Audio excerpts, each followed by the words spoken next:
నీళ్ల కోసం మరో పోరాటం. కాంగ్రెస్ హయాంలో సంగమేశ్వర బసవేశ్వర నిర్వీర్యం. 14 నెలలైన ప్రాజెక్టుల వైపు తొంగి చూడని ప్రభుత్వం. మాజీ మంత్రి సిద్దిపేట ఎమ్మెల్యే హరీష్ రావు అట. ఈయన సంగమేశ్వరం కోసం ఈయన ఏంటంటే రంగసాయ ప్రాజెక్టు రంగసాగరే కదా. ఒకసారి ఆ మిత్రునితో మాట్లాడదాం. రమేష్ లైవ్లో ఉన్నావు, మార్నింగ్ నుంచి చెప్తున్నా. ఒక చిన్న అంశం వచ్చింది, నీతో మాట్లాడడానికి కాల్ చేసిన. అయితే నీళ్ళ కోసం మరో పోరాటం. కాంగ్రెస్ హయాంలో సంగమేశ్వర బసవేశ్వర నిర్ణయం చేసిరని హరీష్ రావు అంటా ఉన్నాడు.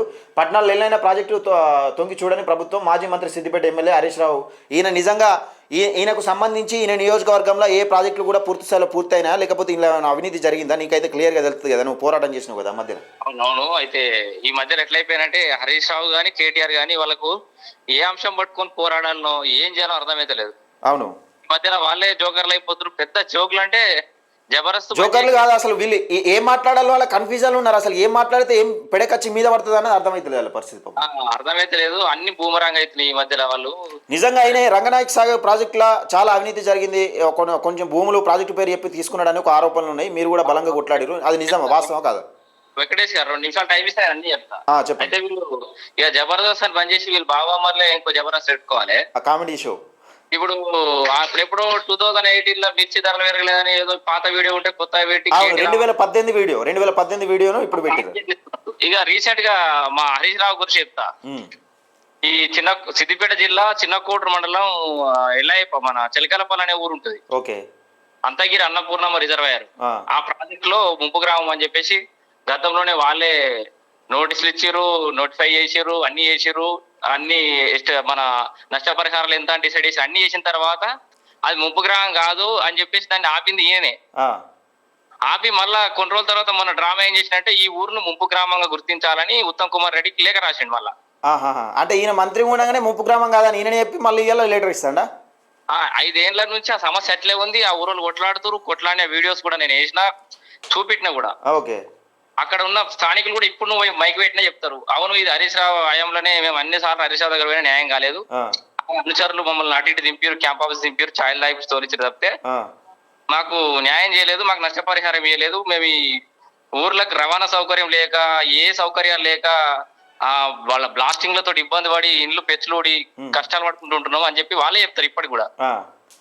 మళ్ళీ ఇప్పుడు వాళ్ళే ముంపు గ్రామం గుర్తించాలని చెప్పేసి ఆ ఊరిని లేఖ రాసిండు. ఎందుకో ఒక్కసారి నిజంగా అధికారం పోయేసరికి వీళ్ళకి ఏమన్నా మైండ్ ఇట్లా ఖరాబ్ అయిందా లేకపోతే మెంటల్ గా డిస్టర్బ్ అవుతున్నారు? ఖరాబ్ అయిపోయింది. ఇక సరే అది రాసిండు, అది రాసినప్పుడే మరి ఇది రాసినావు మల్లన్న సాగర్ సంగతి ఏంది సార్ అని నేను అడిగిన. మల్లన్న సాగర్ కూడా పెండింగ్ నష్టపరిహారాలు ఇవ్వాలని మళ్ళా లేఖ రాసే. ఇట్లా ప్రతి జాగాలో లేఖలతో మల్లన్న సాగర్ లో అయిన భూములు ఏం కబ్జా పెట్టలే. ఆయన మల్లన్న సాగర్ లో కబ్జా పెట్టినా లేదా పక్కన అంశం పెడితే రంగనాయక సాగర్ లో కబ్జా పెట్టిన అనేది అయితే ఆధారంతో సహా మనము ఈయనకు సంబంధించిన ఫామ్ హౌస్ ఈ ప్రాజెక్టు సంబంధించిన భూములు తీసుకొని ఈయన కట్టినని కొన్ని ఆరోపణలు వస్తున్నాయి. మరి అవునవును, అది రంగనాయక సాగర్ దగ్గర జరిగింది. ఓకే. సిద్దిపేటలో ఉన్నటువంటి రంగనాయక సారు ఆయన అధికారులకు వస్తే వాళ్ళు దాన్ని వేరే లెవెల్ లో ప్లాన్ చేశారు, టూరిజం స్పాట్లు చేసి బోటింగ్ చేసి ఏదో భూములు అక్కడ ఉన్నట్టున్నాయి ఏపటి బాగా ఉన్నాయి. వీళ్ళు బాగా కలలు కన్నారు మళ్ళా అధికారాలకు వస్తాము, ఇక ఇంకొక 5 ఏళ్ళు వాళ్ళకి అధికారం ఇచ్చి ఉంటే కనుక అందరం నువ్వు నేను అందరం ఇక మనం బట్టలు ఇడిచేసే ఉండు. ఇప్పుడు బట్టలు ఉండకపో మన పెయ్యి మీద, ప్రశ్నిస్తే కథం. ఇక బట్టలు ఉండకపో, పెయ్యి మీద ఉండకపో, అడకదినుడే అయిపో తెలంగాణ ప్రజలకు మొత్తం. వీళ్ళు మళ్ళీ ఏదో కలలు కంటారు కానీ అసలు బీఆర్ఎస్ పార్టీ అధికారంలోకి వచ్చే అవకాశం లేదు. అసలు బీఆర్ఎస్ కాదు తెలంగాణలో ఇలా అగ్రవర్ణ పరిపాలన ఇంతటితో క్లోజ్ అయిపోతుంది. నేను రేవంత్ రెడ్డి మాటలను చూస్తున్నాము. వెంకటేష్ గారు, మీ టీఎంఆర్ న్యూస్ వేదికగా నేను ఒక్కటే అడుగుతున్నా. చెప్పండి రమేష్. హరీష్ రావు గారు సంగమేశ్వర బసవేశ్వరం కూడా కొత్త నినాదం ఎత్తుకున్నాడు కాదు. ఆల్రెడీ మల్లన్న సాగరు, రంగనాయక సాగరు, అంతగిరి అన్నపూర్ణమ్మ, కొండపోచమ్మ దగ్గర నువ్వు మాటలు చెప్తేనే నీ మాయ మాటలు నమ్మే జనాలు అంతో కొంత హరీష్ రావు ఉన్నాడు కదా ప్రజల పక్షాన్ని ఉంటాడేమో అని నీ మాటలు నమ్మి కాల్ చేసిరు. ఇప్పుడు నువ్వు పాదయాత్ర చేయాల్సిన సంగమేశ్వర బసవేశ్వర కాదు, కొండపోచమ్మ కాడ మొదలు పెట్టి మల్లన్న సాగరు, రంగనాయక సాగరు, అంతగిరి అన్నపూర్ణమ్మ ఈ ప్రాజెక్టులు ఏమడి తిరిగి పెండింగ్ లో నష్టపరిహారాలు నువ్వు ఇయ్యక నాకు శాత కాలేదు, నేను ఇయ్యలేకపోయినా 5-10 ఏళ్ల కోలే నేను పట్టించుకోలే, ఇక నా వల్ల కాలేదు, కనీసం మీరని ఇరి అని కాంగ్రెస్ ప్రభుత్వం మీద పోరాటం చేయమను. అవును, వాస్తవం. ఆ పాదయాత్ర ఆయన అక్కడ చేయాల్సింది, ఇక్కడ చేయమను. ప్రజలకన్నా న్యాయం జరుగుతుంది. నాతో నేను ఫెయిల్ అయిపోయినా నిజంగా మీరని ఇరని ఈయన ఇదొకటి తీసుకోవాలని.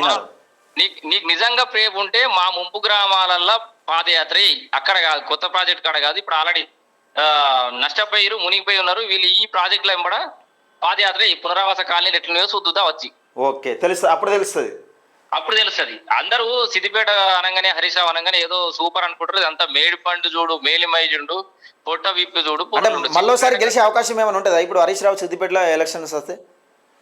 అర్థం కాదు మల్లన్న సాగర్కి అంటే మళ్ళీసారి గెలిచే అవకాశం ఉంటుందా ఇప్పుడు సిద్దిపేట అంటే హరీష్ రావు అంటే సిద్దిపేట అని కొందరు ఇప్పుడు ఉన్నాయి కదా, కొందరు అనుకుంటున్నారు కదా, అవునవును. మళ్ళీ గెలిచే అవకాశం ఏమైనా ఉంటుందా? మళ్ళా ఎమ్మెల్యే గెలుతుంది అలానే కాడికి వచ్చిండు ఆయన ఆల్రెడీ. అధికారం పార్టీ అధికారం సంగతి పక్క పెడితే ఆయన ప్రయత్నం ఆయన చేస్తా ఉన్నాడు. ఏదో సిద్దిపేటలో స్థానం కాపాడుకుంటే చాలన్నట్టున్నాడు.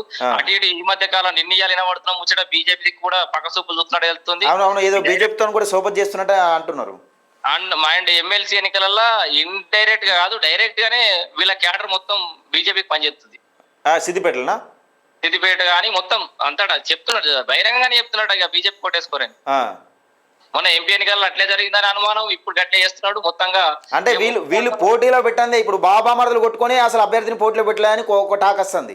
కేటీఆర్ ఒక క్యాండిడేట్ ని చూపెడితే ఈయన ఒక క్యాండిడేట్ ని చూపెట్టినట.